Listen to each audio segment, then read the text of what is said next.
Alors bonjour, bienvenue sur la chaîne Vision Macro Trading. Donc ce matin, 11 mars 2025, je tente de faire un résumé pour vous, à savoir est-ce que le programme Doge va causer une récession aux États-Unis. Donc on va beaucoup regarder l'emploi ce matin et puis on va essayer de s'interroger à savoir est-ce que le programme Doge va causer une récession, y a-t-il de quoi s'inquiéter. Donc, première chose, je voulais vous montrer la page officielle de Doge.gov. Doge, bon, j'imagine, sauf si vous habitez sous une roche ou vous avez été dans le coma depuis 2 mois, tout le monde en a entendu parler. Je pense qu'ils doivent en parler à peu près 22 fois par minute sur les réseaux sociaux et autres. Euh, Qu'est-ce que Doge? C'est le Department of Government Efficiency. C'était une promesse du gouvernement Trump pendant la période électorale, comme quoi il disait que il voulait diminuer les déficits structurels au niveau gouvernement américain, au niveau fédéral, pour aider la dette, parce que bon, puis ça pourrait être un sujet d'une future vidéo si vous voulez. La dette est un problème aux États-Unis, le déficit est un problème aux États-Unis, donc à l'aide de Elon Musk, qui est reconnu pour être, disons, assez efficace dans les coupures. Et il a décidé de se mettre à l'attaque et puis d'enlever et de couper dans le gras au niveau du gouvernement américain. Vous pouvez aller sur doge.gov. Ils sont hyper transparents, ils vont dire tout ce qu'ils font. Là, c'est quand même intéressant de regarder ça des fois de temps en temps. Là, donc, je vous encourage à le faire. Euh, Ce que je voulais surtout vous montrer, c'est les données de l'emploi là, qui sont sorties la semaine dernière. Beaucoup de données qui sont sorties, là, donc je voulais faire le tour avec vous. Et puis, on commence ça, on voit que le 5 mars, il y a eu le ADP, Non-Farm Employment Change, donc qui a eu une mesure de 77 000 contre 141 000 attendu, donc pas mal en dessous. Là. Donc, évidemment, on regarde jamais une seule mesure d'emploi, on va aller voir les autres mesures. Donc, si on regarde les demandes continues de chômage, légèrement au-dessus, donc 1,897 millions contre 1,88 millions. Donc légèrement au-dessus. Puis si on regarde les demandes initiales, donc quand les gens tombent sur le chômage immédiatement, on a eu 221 000 contre 234 000 attendus, donc moins de demandes initiales de chômage que prévu. Et puis finalement, la grosse journée au niveau des données d'emploi, c'était le 7 mars. On peut voir que le niveau de participation n'a pas changé beaucoup, c'est-à-dire le nombre de personnes qui participent à l'emploi. Ce qui m'intéresse plus, c'est les deux mesures U6 et le chômage lui-même, là, qu'on va nommer comme étant la mesure U3. Donc, le U6, on voit qu'on était à 8 contre 7,5 4,1 pour la U3, qui est celle qu'on entend toujours parler dans les médias, versus 4 attendu. Donc, quand même, ça montre quand même une certaine détérioration au niveau du chômage. Donc, qu'est-ce qu'on en retient de ça? En fait, la première chose, c'est peut-être de comprendre c'est quoi la différence entre U3 et U6. Donc, en demandant à ChatGPT, toujours clair, ce chat, très efficace. U3, en fait, on peut résumer ça à c'est des gens qui cherchent activement un emploi. Donc, les gens ont perdu leur emploi et se mettent tout de suite à la recherche d'un nouvel emploi de façon active, vont passer des entrevues, mettre leur CV à jour, envoyer ça de façon active.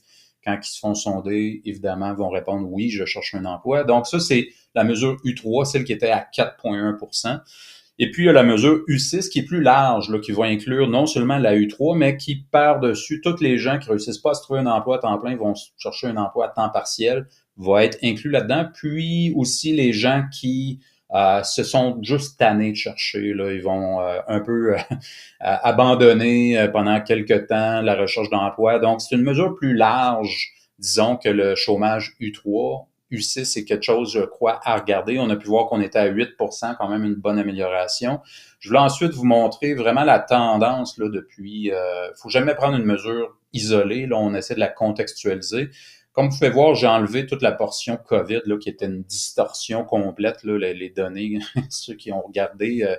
Donc, j'élimine toujours ces données-là. J'essaie de voir plus la tendance depuis les dernières années.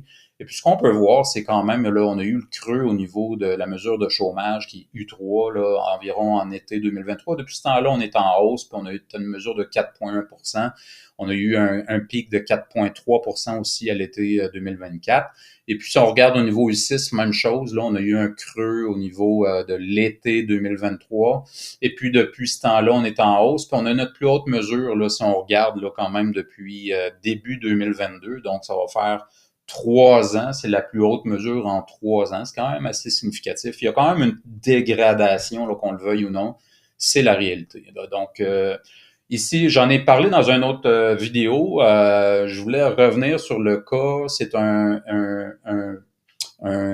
article qui a été écrit par Bloomberg, en fait, qui utilise des modèles mathématiques, économiques pour voir l'impact sur le PIB, le chômage, l'inflation et les taux de la Fed anticipés fonction de différents scénarios, là, donc 1, 2, 3, donc 100 milliards de coupures, 200 milliards de coupures, 600 milliards de coupures, amenés par le programme Doge. Donc, évidemment, c'est un programme qui est imparfait, c'est un modèle qui est imparfait. On l'a vu, là, les modèles mathématiques économiques, c'est toujours imparfait, c'est toujours à prendre avec un grain de sel. Il faut le voir plus en termes de direction que vraiment d'amplitude, puis de regarder exactement l'impact. Mais on voit que plus que, évidemment, on coupe au niveau des emplois, au niveau du gouvernement, plus qu'il y a un impact sur le PIB. On sait que une récession technique, c'est 2 PIB consécutifs négatifs. Donc, évidemment, plus qu'on coupe d'emplois dans le gouvernement, plus qu'il y a des chances que l'impact, si on peut dire, associé à cette mesure-là, amène une baisse du PIB et une montée du chômage. C'est assez évident de le comprendre. Là. Je veux dire, quelqu'un qui perd son emploi et qui ne réussit pas à s'en trouver un autre, évidemment, va ajuster son comportement de consommation. Et puis, ce qu'il faut aussi savoir, c'est que 2 tiers du PIB aux États-Unis, c'est la consommation. Donc, nécessairement, les gens perdent leur emploi, les gens consomment moins, donc le PIB baisse en fonction de ça. C'est ce que je voulais que vous reteniez de ça, rien de plus. Ensuite, j'ai demandé à Grok en fait, qui est l'équivalent de ChatGPT, mais fait par Elon Musk, là, donc, et puis qui est accessible pour la plateforme X pour ceux qui suivent. J'ai demandé, dans le fond, quel pourcentage des emplois depuis 2022 étaient gouvernemental.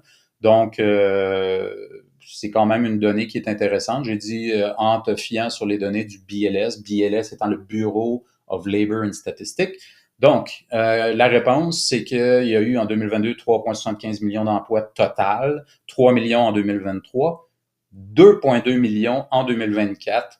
Et puis 2025, on est encore très tôt, mais ce qu'on voit, c'est quand même une baisse là, de façon générale du nombre d'emplois par année, là, une détérioration qui se confirme comme quand je vous ai montré les courbes de tantôt. Puis au niveau gouvernemental, on voit qu'on est passé de 410 000 à 672 000 à 420 000. Donc, si on regarde en termes de pourcentage, en fait, on est passé environ de 10,9% en 2022, qui était gouvernemental côté emploi, à 22,4 en 2023, à 19,1 en 2024. Donc, on a doublé, somme toute, le nombre d'emplois gouvernementaux dans les 2 dernières années versus les emplois privés, alors que le nombre d'emplois, de façon générale, a diminué. Donc, on peut dire que en pourcentage, avant l'élection de Trump, le nombre d'emplois du gouvernement allait dans une direction pour aider l'économie, alors que Doge, présentement, est en train d'y aller dans l'autre direction, c'est-à-dire de diminuer le nombre d'emplois. Donc, somme toute, ce qu'on retient, environ 15%, entre 15 et 20% des emplois sont au niveau gouvernemental. On est plus dans la fourchette de 20%, mais quand même, ce que ça montre, c'est qu'il y a 80% des emplois créés qui sont dans le privé. Donc, je pense qu'il faut plus regarder dans le privé qu'est-ce qui se passe. En fait, ici, c'est sur Yahoo, on le voit, là, on l'a regardé tantôt, là, il y avait 77 000 emplois créés dans le privé seulement en février 2025. Si on compare dans les derniers mois, on voit que c'est le deuxième pire mois après le mois de juillet 2024. Donc, quand même, une baisse assez significative. Ça, c'est plutôt inquiétant. Et puis, si on regarde, par contre, le nombre d'emplois qui ont été coupés purement au niveau Washington, D.C., par le programme Doge, on voit qu'on est environ 2000 emplois par semaine, mais on voit quand même qu'on est en hausse. Là, ça va être intéressant de suivre. 2000 emplois par semaine, c'est 8000 par mois. Là, donc, tantôt, on parlait de 77 000 d'emplois privés créés. Donc, on est encore de façon, disons, marginale, environ 10% et moins du nombre d'emplois créés. Et puis, on voit ici la tendance de façon générale, qui sont le nombre de demandes de chômage continu dans le temps. On voit la détérioration, la même détérioration que celle que je vous montrais tout à l'heure. Donc, la question, est-ce qu'on va tomber en récession à cause de Doge? Écoutez, c'est impossible à prédire avec précision. Tout ce qu'on peut voir, c'est que le nombre d'emplois créés dans le gouvernement a pris de l'importance dans les dernières années avant Trump. On sait qu'avec le programme Doge, le nombre d'emplois créés va diminuer. Non seulement il va diminuer, mais il risque d'être tombé dans le négatif. Donc, son apport, qui était à peu près à 20%, risque de tomber puis d'aller dans le négatif. Puis, pendant ce temps-là, ben, on a vu que le nombre d'emplois dans le privé baisse aussi. Et puis, ici, c'était un autre graphique que je trouvais intéressant, qui est le nombre d'emplois à temps partiel parmi tous les emplois. Donc, quand les emplois à temps partiel montent de façon assez significative, on tombe en récession souvent, si on regarde dans le passé. Les zones grises, c'est une zone de récession confirmée par le NBER, là, qui est le National Bureau of Economic Research, qui sont en fait l'instance à fonction de différents indicateurs qui vont confirmer le début et la fin de la récession. Là, souvent, on entend parler de deux récessions, de deux trimestres, excusez-moi, avec un PIB négatif, qui est une récession technique, mais c'est une approximation, c'est pas la vraie définition d'une récession aux États-Unis, du moins, c'est vraiment fonction du NBER. Puis bref, on voit que quand les emplois à temps partiel montent, rendu à un certain point, on tombe en récession, ce qui est normal. C'est un peu comme la mesure qu'on regardait tantôt, U6, là, ça a atteint un certain point, on risque de tomber en récession. Puis c'est probablement une des choses aussi que le marché est en train de mesurer présentement, puis qu'il n'aime pas. Donc, il est en train de voir que Trump, son programme Doge, avec ses tarifs en plus, est en train d'affaiblir le consommateur, est probablement en train d'engendrer puis de créer une récession, donc une diminution du goût pour le risque, disons. Fait que c'est tout pour aujourd'hui. Déjà, d'habitude, j'essaie de faire en 5 minutes, mais là, c'était clairement, il y avait trop de contenu pour 5 minutes. J'espère que vous avez apprécié. Écoutez, je vous invite toujours à faire un like, aider la chaîne, vous abonner à la chaîne si c'est pas fait. Si vous aimez ce genre de vidéo-là, ça commence bien la journée. Sinon, je vous souhaite une excellente journée et puis je vous dis à la prochaine. Merci.